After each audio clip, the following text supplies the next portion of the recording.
Welcome to the Audiophile Barista's weekly vlog number 64. And last week I asked you two questions. One was about where do you live, and the other one was about my bedside lamp, from which movie it was. Let's have a look at what happened to the world cards and the question that I asked, where do you live? Yes, and the amount of flags on the card is improved massively.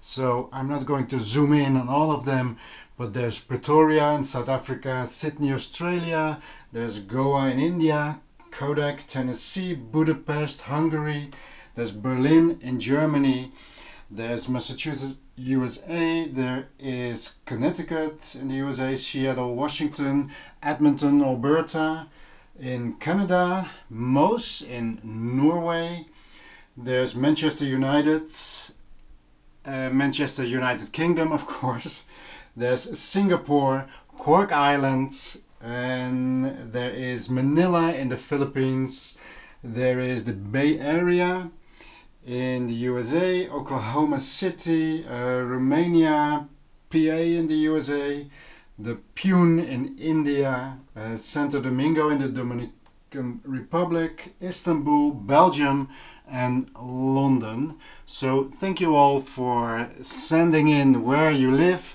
so I can put you on my chart. And this is what I wake up to every morning. So if you did not say yet where you live, please do. Even if this video is a little bit older, I'm still hoping to get as many flags on my card as possible. But for now, thank you again for sharing this with me. Okay, so I even run out of flags for all the things that you gave me, so I have to pick up some new flags, and I will add the last one also. If you still want to add where you live, please feel free. The other question I asked was from what movie is my bedside lamp? So let's look at the answer.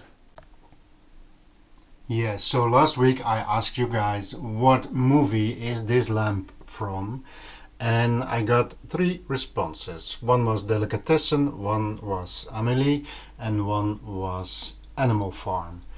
Now, of course, because of the pig, I can understand why you would say Animal Farm, but that is not the correct movie. Also, the pigs in Animal Farm are not really the role model that I would like to have on my bedside. Another of the movies that you said was Delicatessen. Now I have Delicatessen on Blu-ray, I have it on DVD, and I even have the Laserdisc version. And as you can see, this is a movie by Jeunet, Jean-Pierre Jeunet, and this lamp is from a movie from Jean-Pierre Jeunet, but it's not Delicatessen, but it is Amelie.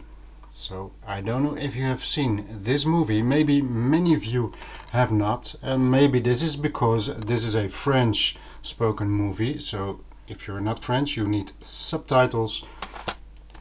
But this movie is probably one of my favorite movies, one of the best movies that I know, with a wonderful message. The way it is filmed it's so incredible. And if you look inside, let me open up this with one hand. Whoa. And right over there you see the little lamp that is used in this movie.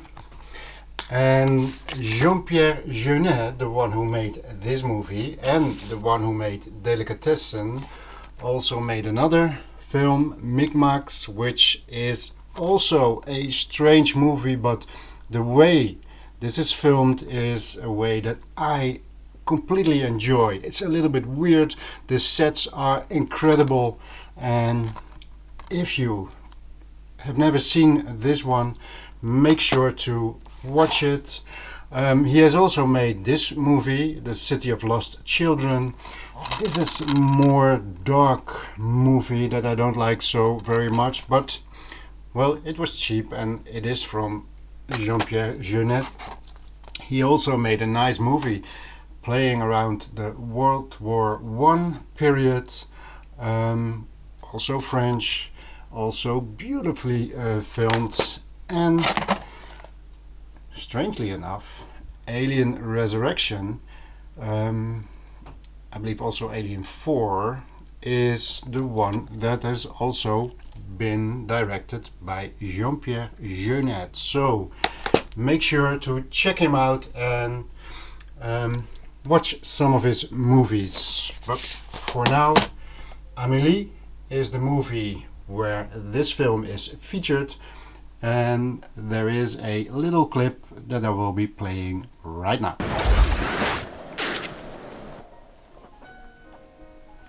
Une fille normale prendrait le risque de l'appeler tout de suite.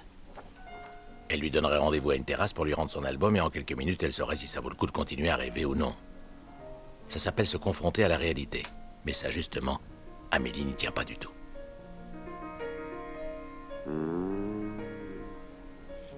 Dites-donc, elle serait pas en train de nous tomber amoureuse.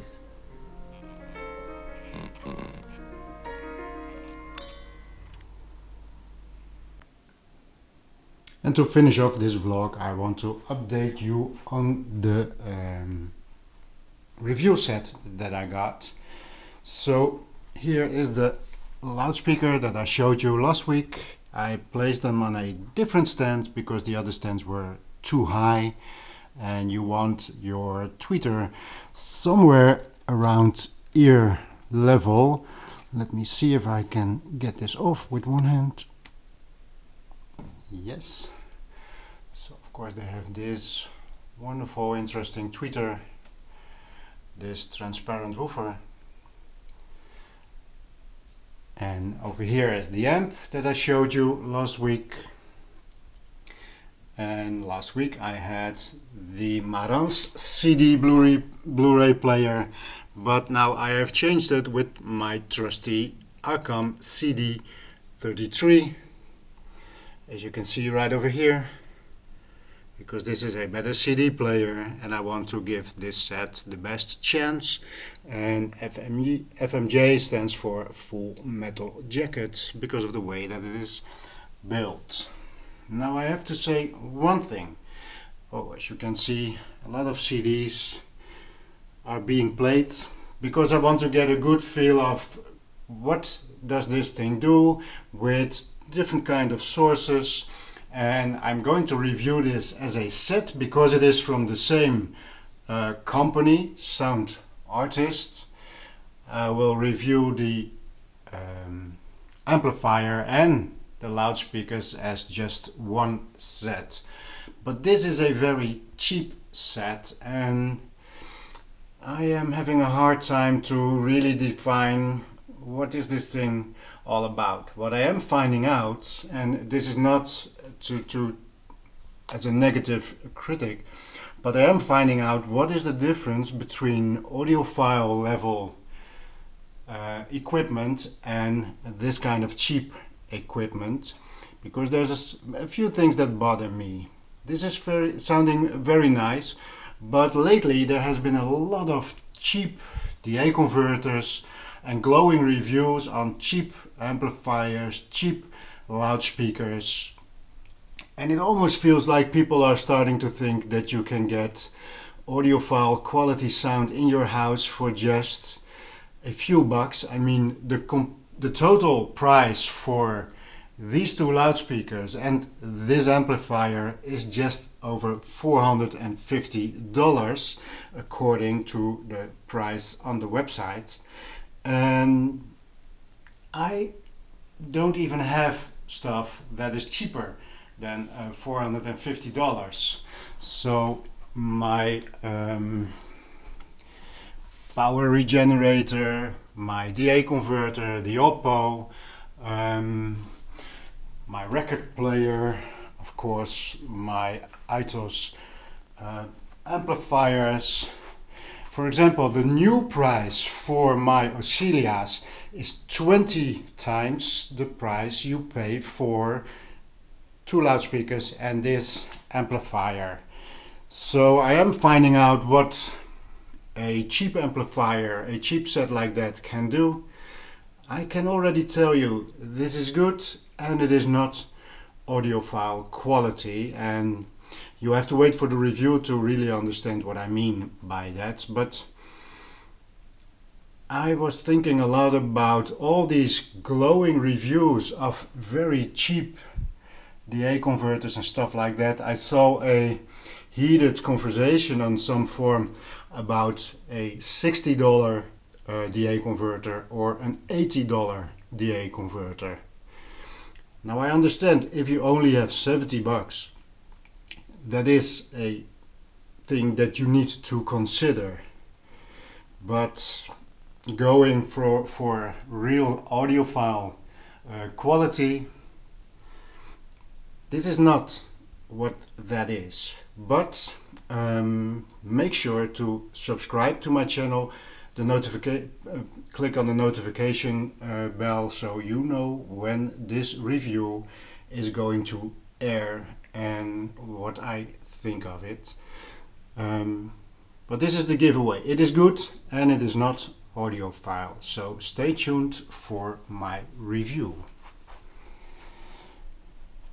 Okay, so from a sunny and a little bit clouded Rotterdam, I say thank you for watching and I'll see you next week.